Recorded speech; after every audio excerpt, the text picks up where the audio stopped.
ile wakuu wa Wayahudi walipoona uhodari wa Petro na Yohane na kufahamu watu wasio na elimu wala cheo, wakaona ajabu, wakatambua kwamba walikuwa wenzi wa Yesu. Wakimuona pia yule mtu aliyeponyeshwa anasimama pamoja nao, hawakuwa na neno la kubisha.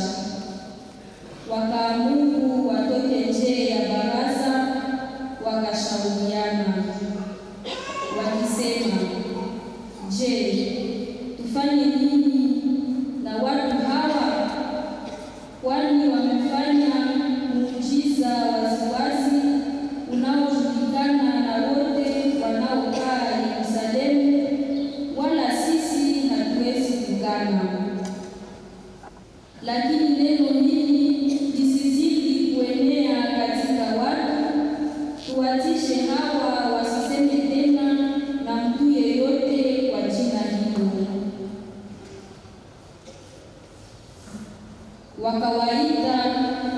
Wakawaagiza wasihubiri tena kabisa, wala wasifundishe neno kwa jina la Yesu. Lakini Petro na Yohane wakawajibu, je, ni haki mbele ya Mungu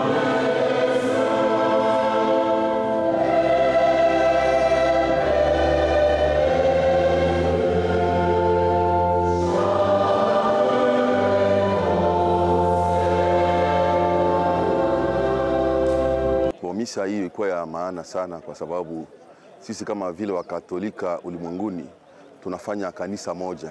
Ndio maana ijapokuwa hatukwenda Roma, ilibidi na sisi pia hapa kwetu tufanye ibada hiyo kwa ajili ya maombolezo ya Papa Francisco. Nini umeriti kwa Baba Mtakatifu? Baba Mtakatifu Francisco alikuwa na maisha yake ya kipekee, hasa zaidi maisha ya simplicite, kwa sababu yeye aliwasogelea sana watu wanyonge, watu wasio kujiweza, na yeye alipenda sana les pauvres, tunaita ba pauvre. Na kama unaona ndani ya maisha yake ya kawaida, ijapokuwa inatokana na karisma yao ya wa Jesuite, yeye kabisa alitimiza sana juu ile karisma ya wa Jesuite kuwasogelea watu wanyonge, watu wasiojiweza, watu walikuwa na shida. Ile kabisa Papa Francisco alitimiza sana.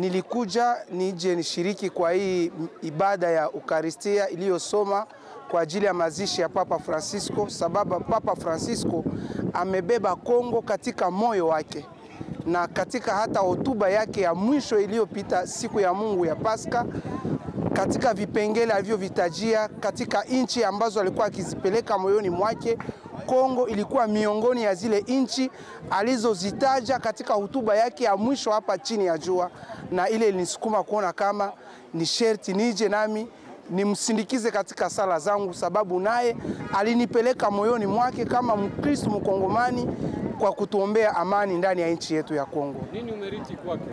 Nimeriti kwake, kitu cha kwanza ni kuwatumikia wadogo. Alikuwa ni papa aliyemchukua munyonge, na katika hotuba yake moja alisema, mimi ni nani kusudi ni mhukumu mwenye zambi. Wakati wapasha habari walikuwa wakimswali kuhusu, aliposema wawabarikie wale watu wenye kuishi wa jinsia moja, wenye kuishi nafasi moja, sababu wengine ilizusha changamoto kali.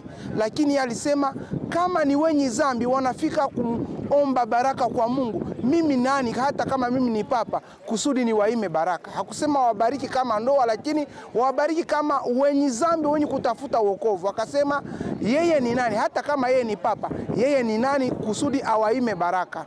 Ile ilituma ilinivutia ajabu kwake.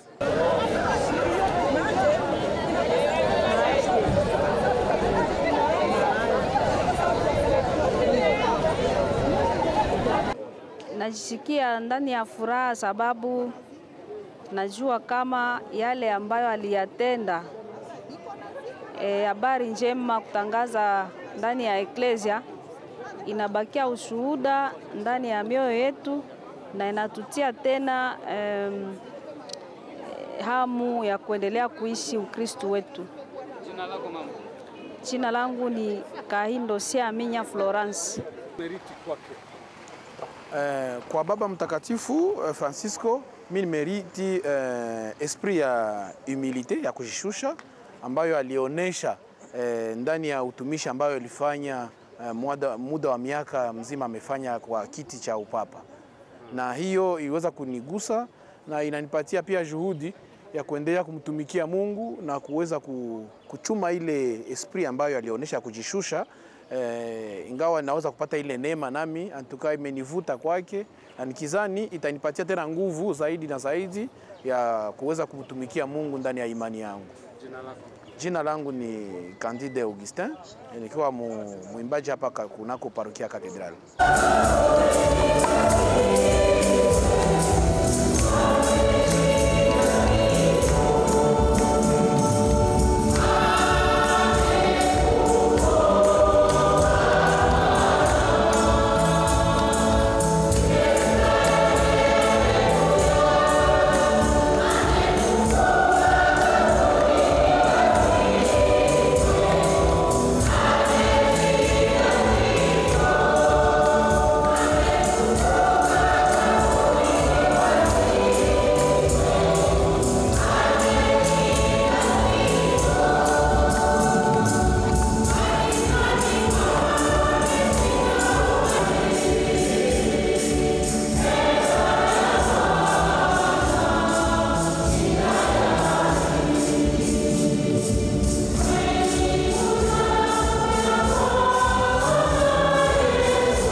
ni ile imani na matumaini, kama vile alikuwa anatufundisha. Mkristo anapaswa kuwa na imani na matumaini na mapendo. Na njoo yenyewe alisema mwai 2025 ni mwaka wa imani na matumaini na mapendo. Lakini mama, unadhani ni kwa nini Baba Mtakatifu anasoma misa leo ya Pasaka na kesho anafariki? Mie kama vile niko muamini, na mie kupitia Yesu Kristu, kama vile zawadi ya Mungu Baba alituachia Yesu Kristu kuwa mkombozi wetu, atufie katika zambi tupate wokovu. Mie kenye mimi naona juu ya pape, najikutana kumbi Mungu ni mwema sana. Nafikiri ayenjo Baba muumba wetu Mungu. Baba Francis aligonjwa, anatoka anaingia hospitali, anatoka anaingia hospitali. Corona ilikuya, bazee balikufa, Bulaya bazee wote balikufa, lakini Baba wetu Francis hakukufaka. Anaingia hospitali, anatoka. Leo pape alikufa, kesho pape alikufa, hakukufa. Lakini juu ya nini sasa mimi najikutana naona Mungu ni mkubwa kwa ajili ya mtumishi wake Pape Francis. Ayenjo siku ya kukufa kufufuka kwa Bwana wetu Yesu Kristu, jua na mvuna. Jua nini ya kumuvunaka mkorona, jua nini ya kumuvuna mwe hali yote ya magonjwa yenye alishiamo hapa duniani, kuingia hospitali kila siku. Na njoo yenyewe mimi najikutana kweli Mungu ni mkubwa, anatuonesha mingi siri mingi kwa ajili ya mtumishi wake.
tumepoteza mzee mkuu wa Eklesia yetu Katolika, Papa Francisco, ambaye alifariki siku ya kwanza Jumatatu.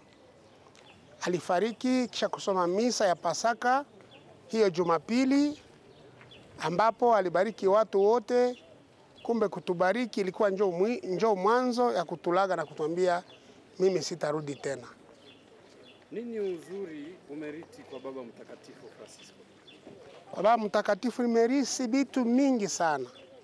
Ya kwanza ni kama ametufundisha unyenyekevu. Ijapokuwa ni mkuu wa Eklesia, lakini aliishi maisha isiyo ya kawaida. Alijishusha, alionyesha namna gani watu wote hata wa maskini ni wenye Mwenyezi Mungu anapenda. Na hasa mimi kitu kinanifurahisha sana ni kwa sababu unaona vile mazingira yachafuka, utungo wake ambayo tunaita encyclique yeye inaitwa Laudato Si, Loué soit Seigneur, alionyesha kama watu wote wa dunia wajunge pamoja kwa kupiganisha hii réchauffement climatique. Mabadiliko ya hali ya hewa, wapande miti, watoshe uchafu ndani ya barabara, wasitupe uchafu ndani ya laki, ndani ya ziwa, ndani ya maji, na hasa walinde mji usafi, ukuwa safi. Hiyo encyclique Laudato Si ilitupatia fursa, mimi kama vile msimamizi wa walaike ndani ya parokia hii, nilipata mafundisho mengi sana, na hasa kupitia mafundisho ya Papa tuliweza kupandisha miti na tukagabulia Wakristo na wasio Wakristo. Wote walipanda miti, na hasa kama wewe unataka ninaweza nikakupeleka nikakuonesha tumepanda miti fasi fulani, na tumeweka project ya kufanya Goma katedrale yetu muji msafi. Kitu ambacho hutakisahau kwake? Haiko kitu kimoja, ni vitu vingi. Kitu cha kwanza, Papa alituonesha kama dunia ya leo iko na lazima mashahidi. Hapana Wakristo wa kuonekana kila siku, lakini watu wenye wanaishi Injili na wanaitangaza ndani ya maisha yao. Alionyesha kama ndani ya maisha yetu ya leo inabidi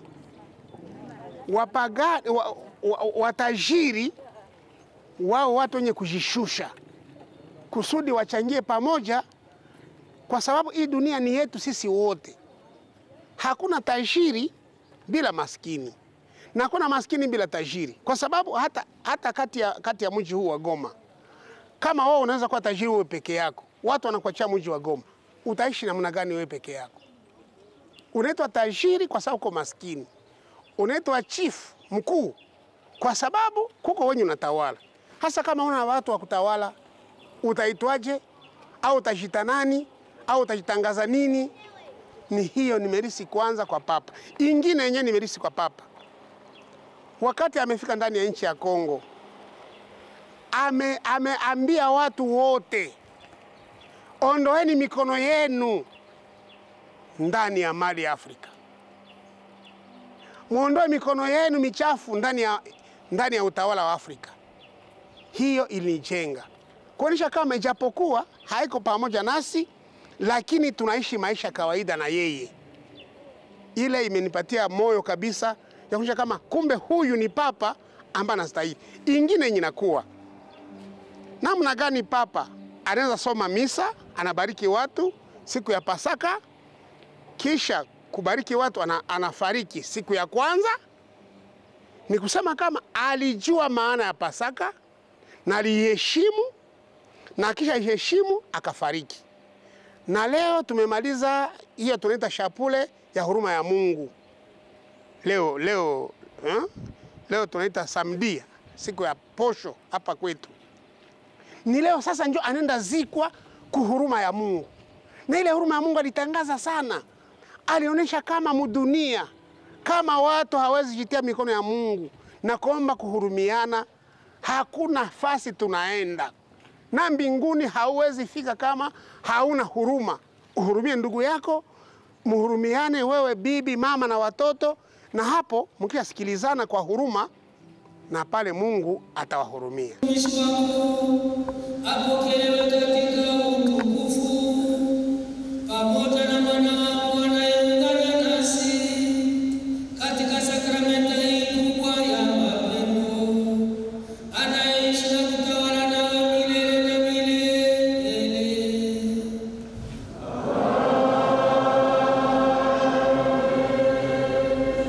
Bwana awe nanyi.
vivyo hivyo, kisha akakatwa na kikombe, akashukuru tena, akawapa wafuasi wake akisema, twaeni na kunyweni wote, kwani hiki ni kikombe cha damu yangu ya agano jipya na la milele, itakayomwagika kwa ajili yenu na kwa ajili ya wengi kwa maondoleo ya dhambi. Fanyeni hiyo kwa kunikumbuka.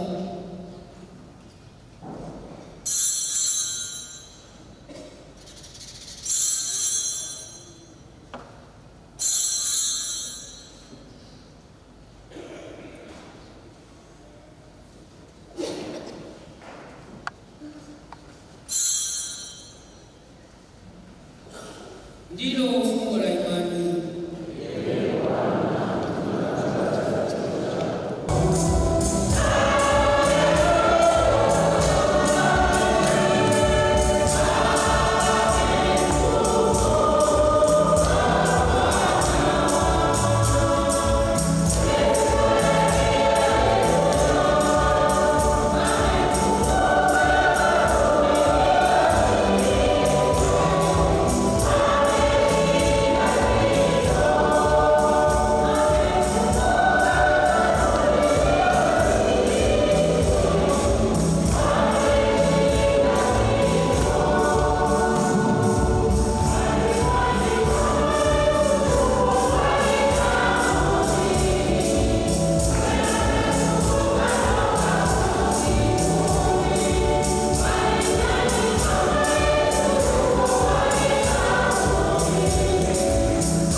Padri Marco Kanamugire Gakara, padri mkuu wa parokia Mtakatifu Yosefu wa katedrali ya Goma. Kwa nini leo umekusanyika na Wakristo hapa Goma? Leo tunakusanyika hapa kwa katedrali ya Goma na saa 4 ya mchana kwa ushirika na eklezia nzima ya ulimwengu mzima kwa ajili ya ushirika na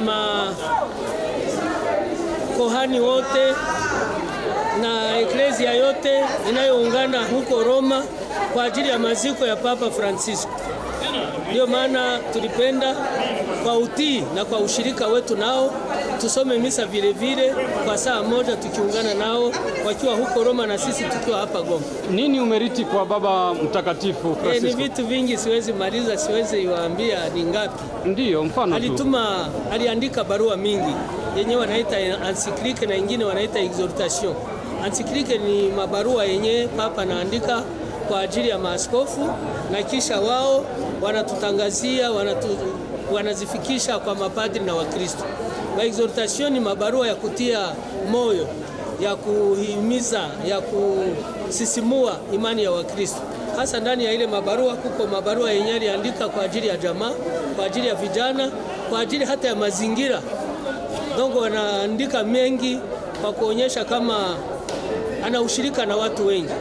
Hasa yeye ni zaidi papa wa maskini, papa wa watu wadogo, papa wa wafungwa, ni papa mwenye aliiga mwendo wa Mtakatifu Francisco wa Asisi kwa kifupi. Asante sana. Asante.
Uikumbuke Bwana eklezia yako inayoenea duniani kote, uikamilishe katika mapendo, pamoja na askofu wetu wili na mapadri na mashemasi na wote wenye kuitumikia eklezia.